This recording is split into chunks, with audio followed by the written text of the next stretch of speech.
Hello mga ka-diskarte! Welcome back again dito sa aking YouTube channel. This is Clarice. So sa video na ito is another online utangan pa rin yung pag-uusapan natin. Ibabahagi ko sa inyo itong online loan app na up to 14 days sa unang hiram.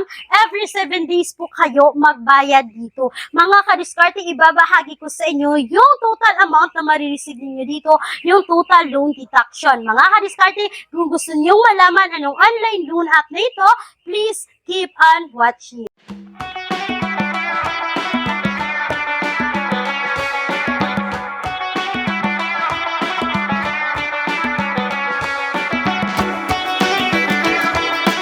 Mga ka-diskarte, dahil road to 10k subscribers na po tayo, mamimigay po ako up to 10,000 pesos para po kayo ay makasali sa aking pa-GCash giveaway. Ay hahanapin nyo na po yung hashtag word sa loob ng video na ito. Ang unang 5 tao na makakomment ng tamang hashtag word ay isasama ko po sa aking listahan. Mga ka-diskarte, kung kayo ay bago dito sa aking YouTube channel at hindi pa kayo nakasubscribe, please huwag kalimutang mag-subscribe at i-click ang notification bell para ma-update kayo sa bawat video na ibabahagi ko sa inyo. Mga ka-diskarte, kung kayo ay employed or self-employed at gusto niyong mag-apply sa bangko, you can now message me sa aking Facebook page, Diskarte with Clarice, or you can now email me sa aking email at clarizakijinturalizo@gmail.com. Mga ka-diskarte, all applications submitted is subject for bank approval. Kulang ang budget, ang mahal ng mga bilihin. No problem, may solusyon tayo. Gamit ang isang valid ID, makakautang ka na sa loob ng 10 minutes o mas mabilis pa. Mag-apply ng loan kahit anong oras, kahit gabi o kahit weekends or holiday. Maaaring i-check ang pinned comment sa video na ito, bisitahin ang link at mag-apply na. So mga ka-diskarte, hindi na natin ito patatagalin pa. Itong sinasabi kong online loan app na sa inyo is itong si Mocha Mocha. Mga ka-diskarte, ang Mocha Mocha Safe and Fast Loan ay makikita natin sa Google Play Store. So mga ka-diskarte, nag-apply na po ako nito noon at nag-apply po ako ulit dito kay Mocha Mocha. So meron po silang 4.5 star and 1,444 reviews na po. So nag-install po ako ng kanilang app. So mga ka-diskarte, kailangan po natin ilagay dito yung ating active mobile number. Magsisend sila ng OTP code. Kailangan po natin i-agree ang kanilang privacy policy para po tayo ay makapag-proceed dito. So mga ka-diskarte, ito agad yung bubungan.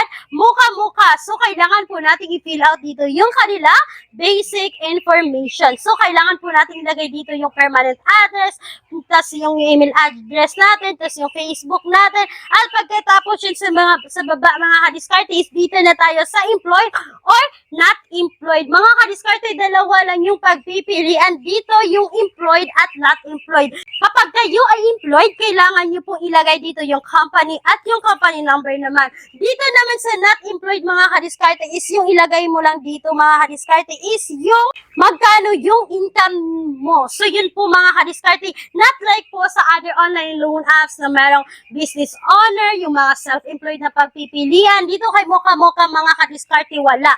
So, proceed na po tayo dito sa kanilang guarantors or co-maker info. So, mga ka-diskarte, nanghihingi po sila ng 3 contact person. So, mag-ingat po kayo dito sa ipanglalagay ninyo dito as a guarantor na sabi dito sa kanilang online application. So mga ka-diskarte, proceed na po tayo dito sa kanilang ID type. So mga ka-diskarte, yung mga valid ID po na pwede dito kay Mocha Mocha ay ang UMID, PIN, SSS, passport, driver's license, PhilHealth, voter's ID, postal, at yung national ID. So kailangan nyo lang po kailangan po niyong mag-upload ng photo ng valid ID at pagkatapos automatic po na lalabas ang inyong personal details dyan, kagaya ng yung full name, yung ID number, at yung birthday ninyo. So mga ka-diskarte, proceed na po tayo dito sa kanilang withdrawal info. So meron po silang e-wallets at online bank. So mga ka-diskarte, sa e-wallet, meron po silang GCash, PayMaya, at yung GrabPay. So mamili lang po kayo dyan at kailangan nyo pong ilagay dito yung inyong account number. At pagkatapos dyan mga ka-diskarte, proceed na tayo dito. So mga ka-diskarte, pagkagbungad po ng application mo dito kay Mocha Mocha, kapag po kayo ay mag-apply, is hindi mo malalaman kung magkano yung amount na pwede mong mautang dito. So, dito na po sa bandang huli, mga kadiskarte, pagkatapos nyo mag-select dyan ng withdrawal info, is dito mo na makikita kung magkano yung credit limit na ibigay nila sa inyo. So, sa akin, mga kadiskarte, yung credit limit na binigay is 2,000 hanggang 2,780. So, mga kadiskarte, sa 2020 po, so, babayaran mo dito every 7 days po ng 1,110. And then, the next 7 days is 1,110, the total of 14 days po siya. Sa 2020 po na loan amount mo dito, kung yan yung uutangin ninyo, so payables po every 7 days ng 1,110. Then, the next 7 days naman po is 1,110. So, mga kadiskarte, yung total amount na ma-receive mo dito na lang is 1,235. Ang total in deduction nila, mga kadiskarte, is aabot po ng 785. So, ang marireceive nyo lang po dito, mga kadiskarte, is 1,235. Kung yan po yung itutuloy kong loan, mga kadiskarte. So, mga kadiskarte, kung ang pipiliin ko dito is 2,780, ang babayaran ko po dito, mga kadiskarte, is 1,390 po every 7 days. So, mga kadiskarte, yung interest na dito is 115. Tapos po, yung service fee nila dito is 972. So, mga kadiskarte, sa 2,780 po, aabot po ng 1,087 yung total loan deduction nila dito, mga kadiskarte. So, mga kadiskarte, ang marireceive mo lang dito is 1,693. So, mga kadiskarte, na-proceed po talaga ako ng pag-utang dito kay Mocha, mga kadiskarte, para malaman ko kung ma-approve na ba ako dito sa kanila. So, mga kadiskarte, tinuloy ko talaga yung pag-utang dito sa halagang 2020. Pero, mga kadiskarte, sa samaang palad, hindi po ako na-approve dito kay Mocha. Ewan ko ba, mga kadiskarte, kasi po nag-apply na po ako dito kay Mocha before.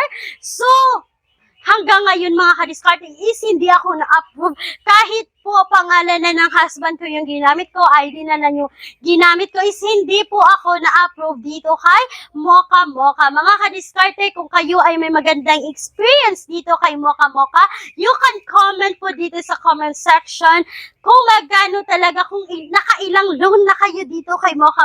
Kasi gusto ko talaga ma-approve dito, pero hindi talaga ako ma-approve dito kay Mocha.